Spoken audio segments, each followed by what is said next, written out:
মৃত্যু মুখে পতিত হবে। এটা কি বলছে? জরা, বার্ধক্য, আর কি ব্যাধি। যে প্রত্যেকটা মানুষ রোগের অধীনে আসবে। আবার কি ভবরোগের অধীনে আসবে। জড়জাগতিক রোগের অধীনে তো আসবেই, সঙ্গে আবার ভবরোগের অধীনে আসবে। এখানে ভগবান শ্রীকৃষ্ণ বলছেন অর্জুনকে, যদি জড়জগতের বন্ধন থেকে তুমি মুক্ত হতে চাও, মানে কি জড়জগতের বন্ধন মানে কি? এটা একটা খুব গুরুত্বপূর্ণ বিষয়, যে বিষয়টাকে আমরা কিন্তু বোঝার চেষ্টা করি না, আমরা বুঝতেও পারি না জড়জগতের বন্ধনটা কি। আমরা সাধারণত মনে করি যে দেখুন, আমরা এই মনুষ্য জন্মটা পেলাম, এই মনুষ্য জন্মটা কোন রকম যদি কাটিয়ে ফেলতে পারি তাহলে আমাদের জীবন সার্থক। আর সেই কাটানোটা কি?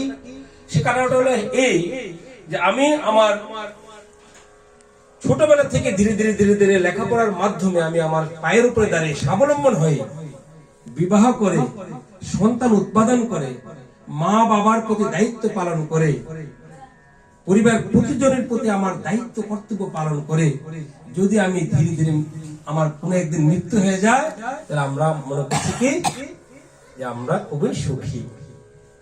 কিন্তু শাস্ত্রে সেটা বলছে, শাস্ত্রে বলছে কি, যদি জড়জগতের বন্ধন থেকে মুক্ত হতে যায়, জড়জগতের বন্ধন মানে কি? তোমার জন্ম হবে, আর গীতাতে শ্রীকৃষ্ণ বলেছেন এর আগে শ্লোকগুলিতে, এর আগের অধ্যায়গুলিতে, যার জন্ম হয়েছে তার মৃত্যু হবে, যার মৃত্যু হয়েছে তার আবার জন্ম হবে।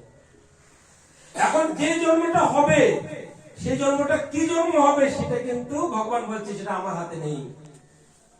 মানে আমার জন্ম হয়েছে, এখন মৃত্যু হবে, মৃত্যুর পরে আমার কি জন্ম হবে সেটা ভগবানের হাতে নেই। ভগবান বলছেন এই জন্মগুলোর মধ্যে আমি একটা প্রজাতিকে আমি স্বাধীনতা দিয়েছি, কথা বলার স্বাধীনতা দিয়েছি, সিদ্ধান্ত গ্রহণ করার স্বাধীনতা দিয়েছি।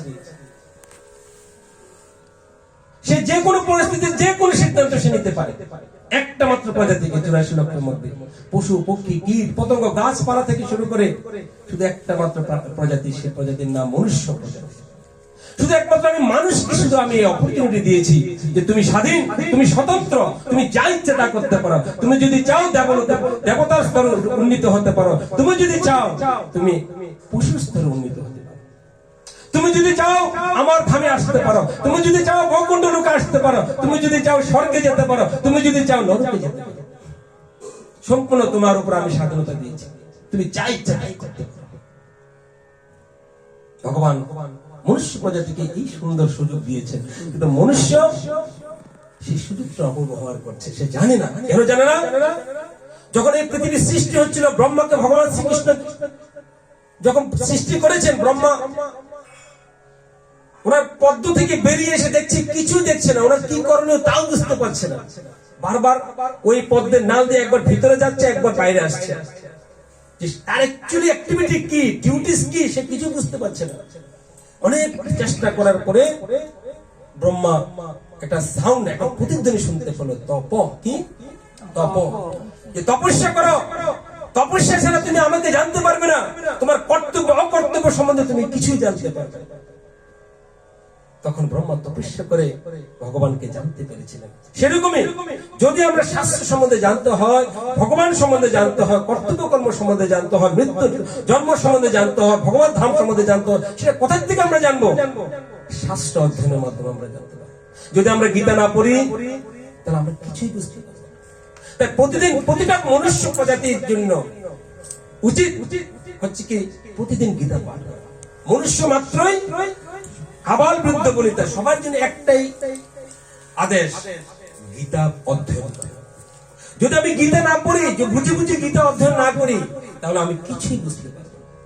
যদি গীতার সঙ্গে সঙ্গে আমাদের আরো অন্যান্য সনাতন ধর্মের বৈষ্ণব অনেকগুলি শাস্ত্র আছে, বৈষ্ণব শাস্ত্র, শ্রীমদ ভাগবত আমরা অধ্যয়ন করতে পারি, ধীরে ধীরে চৈতন্য চরিতামৃত আমরা অধ্যয়ন করতে পারি, বেদ অধ্যয়ন করতে পারি, মহাভারত রামায়ণ এগুলো অধ্যয়ন করতে পারি, তবে আমরা ধর্ম সম্বন্ধে জানতে পারবো, শাস্ত্র সম্বন্ধে জানতে পারবো। আর যদি ধর্ম সম্বন্ধে শাস্ত্র সম্বন্ধে না জানি, তাহলে বলছে জড়জগতের বন্ধন এই শব্দটা বুঝতে পারবো না। বলছে 84 লক্ষ জন্ম চক্র চলছে এই পৃথিবীতে, পুরো বিশ্ব ব্রহ্মাণ্ড। সেটা কিরকম? নাগরদোলার মতো। এই যে আনন্দ মেলাতে যে নাগরদোলা ঘুরে, একবার যদি উঠা যায় আর যদি ওই মালিক যদি বন্ধ না করে, যিনি ঘুরায় উনি যদি এই ঘুরানোটা যদি বন্ধ না করে, তাহলে কি হবে? ঘুরতে থাকবে। তুমি যদি সন্ধ্যার সময় ওঠো, রাত্রি শেষ হয়ে যাবে, সকাল হয়ে যাবে, তুমি নামতে পারবে না। এভাবে ঘুরতে থাকবে, ঘুরতে থাকবে, ঘুরতে থাকবে, ঘুরতে থাকবে, তোমার আর বন্ধ হবে না ঘোরা, তুমি আর আসতে পারবে না। ভগবান বলছে আমি এই মনুষ্য সমাজকে আমি একটা অপরচুনিটি দিচ্ছি, শাস্ত্রের মাধ্যমে। সঙ্গে আমি সৃষ্টি করেছি মনুষ্য সমাজকে, সমস্ত জীবজন্তুকে আমি সৃষ্টি করেছি, সঙ্গে আমি শাস্ত্রকে সৃষ্টি করেছি। প্রতিটা মনুষ্যের জন্য আমি গীতা উপহার দিয়েছি, ভাগবত উপহার দিয়েছি। তোমরা এগুলো অধ্যয়ন করো, জানো, তারপরে তুমি এই জড়জগতের বন্ধন থেকে মুক্তি হতে পারো। সেই জন্য এই জড়জগতের বন্ধনটা কি? জন্ম মৃত্যু চক্র, জন্ম মৃত্যু, জন্ম মৃত্যু, জন্ম মৃত্যু। কিরকম বলছে না, আমরা মনুষ্য, কিন্তু আমরা একটা হাতিকে দেখলে আমরা কি, ও কি সুন্দর একটা জিনিস, কি সুন্দর একটা, এই একটা স্ন্যাপ নেই। চিড়িয়াখানা দিয়ে গেলাম, বাঘকে দেখলাম, সিংহকে দেখলাম, বলছে না একটা ফটো তোলো। শাস্ত্রে বলছে তুমি এর আগে বাঘ ছিলে, তুমি হাতি ছিলে, তুমি সাপ ছিলে, তুমি মাছ ছিলে, তুমি মোরগ ছিলে, তুমি ছাগল ছিলে, এগুলি সব তুমি কমপ্লিট করে এসেছো। কিন্তু তুমি জানো না, গীতাতে শ্রীকৃষ্ণ অর্জুনকে বলছেন, অর্জুন আমার আর তোমার এর আগে বহুবার জন্ম হয়েছিল, কিন্তু সে সম্বন্ধে তুমি সব ভুলে গেছো, আমি সব জানি। আমার আর তোমার আগে কতবার জন্ম হয়েছিল, কি কি জন্ম হয়েছিল, সব আমি জানি। কেন? I am god, I am supreme personality, আমি ভগবান, আমি সবার হৃদয় পড়তে পারি, সবার জন্ম মৃত্যু, অতীত বর্তমান ভবিষ্যৎ সব আমি জানি, তাই তো আমি ভগবান। তাই